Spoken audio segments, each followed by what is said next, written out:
You ever get that feeling that the American dream is slowly turning into like a big rental agreement? Because right now, if you try to buy a home, if you've looked into it, it feels like you're trying to be the first at a Pokemon card restock. As soon as the house comes on the market, that's pretty good, pretty nice, that you decide, okay, let's see this one.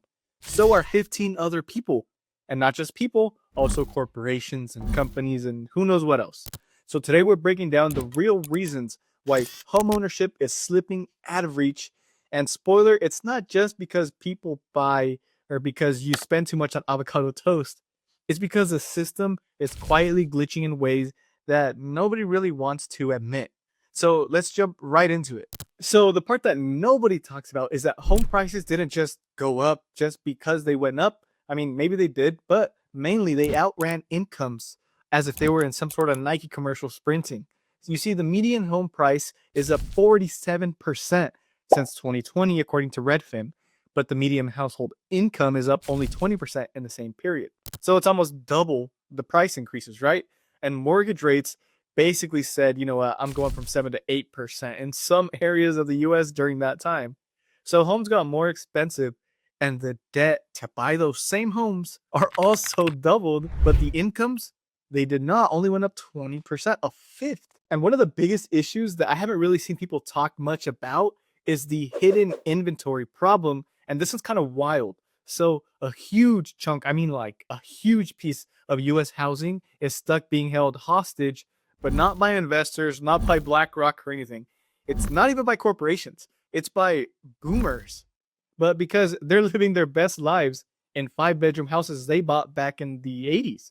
And this isn't disrespect to them. It just shows that they bought houses very affordably back in the 80s. And as they've gotten older and they've sized down, they don't live with their family anymore. They may live alone, but they have about 5 bedrooms, which that's a type of home that a young family today could really use.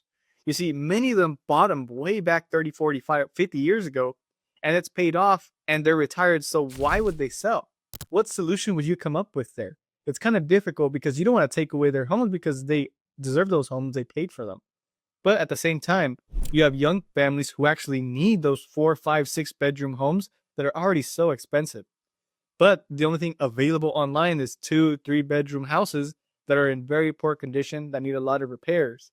So it isn't so much a housing shortage, it's kind of like a housing mismatch. You know, the wrong homes are locked up by a wrong generation, but it's not anyone's fault. It's just how things happen, and there's not many builders building. And we're going to touch on that in a bit. But also, in the crazy plot twist, renting has become the default because even people making 6 figures are priced out. You see, according to Zillow, young households are making $100,000 or more are renting at the highest rate ever recorded because buying means paying double the cost of renting in many cities. As we talked about before, the increased home prices, as long as the increased interest rates. So the classic rule of renting equals throwing money away has basically been sped run into extinction.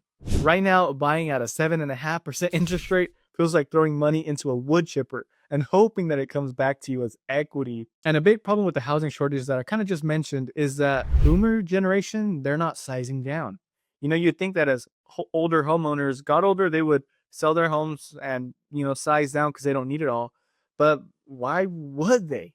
Right? Just would they do it for the good of America? Maybe some do, but just 1 in 8 older homeowners plan to move at all. And the reason why is because with their paid off home, their taxes are low, their mortgage is zero, their home value doubled, and their kids moved out. So every room is now a hobby room. They have movie theaters in the rooms. And not to mention, a lot of them have social security or other supplemental income. So it'd be very difficult for them to qualify for another home. And why would they want to make payments at such an old age?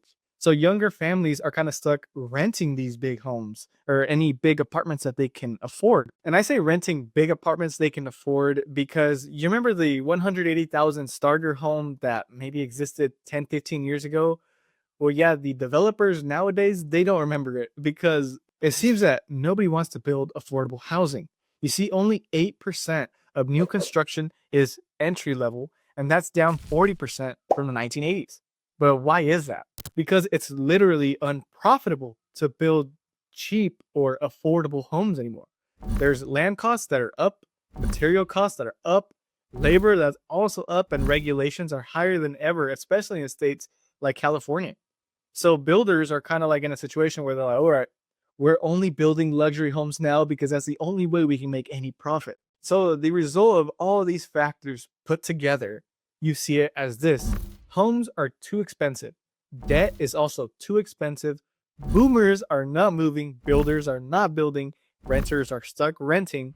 And investors, such as BlackRock or like you and me that decide to buy an investment home one day, we're sniping up whatever's left. And suddenly you realize it's not so much a housing crisis, there aren't homes.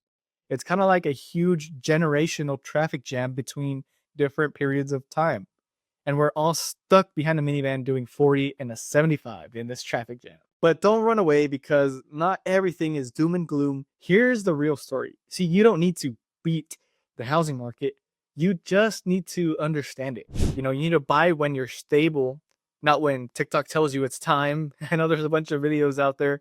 Don't stretch yourself. The household should improve your life, not ruin it.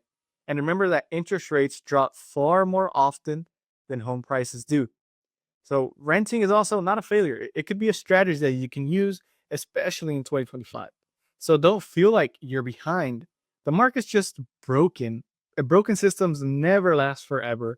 Eventually, we'll get a bailout, especially with the current climate in late 2025, interest rates coming, and there's a lot of push from the government to make housing more affordable. So I expect that maybe at some point in 2026 will be a great time to refinance your home mortgage if you have one, or to buy a home.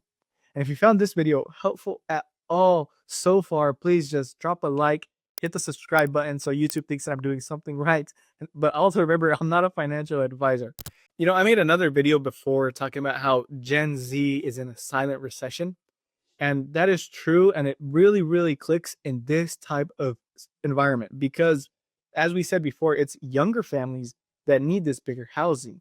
And it's also the Gen Z families or millennial families that are kind of stuck in this position where they need more space, but it's not available. And if it becomes available, well, right away it's bought up by an investor, by a company, or someone that just came with an offer that the seller just couldn't say no to, especially if they're an older generation that needs more money for their retirement and they are downsizing.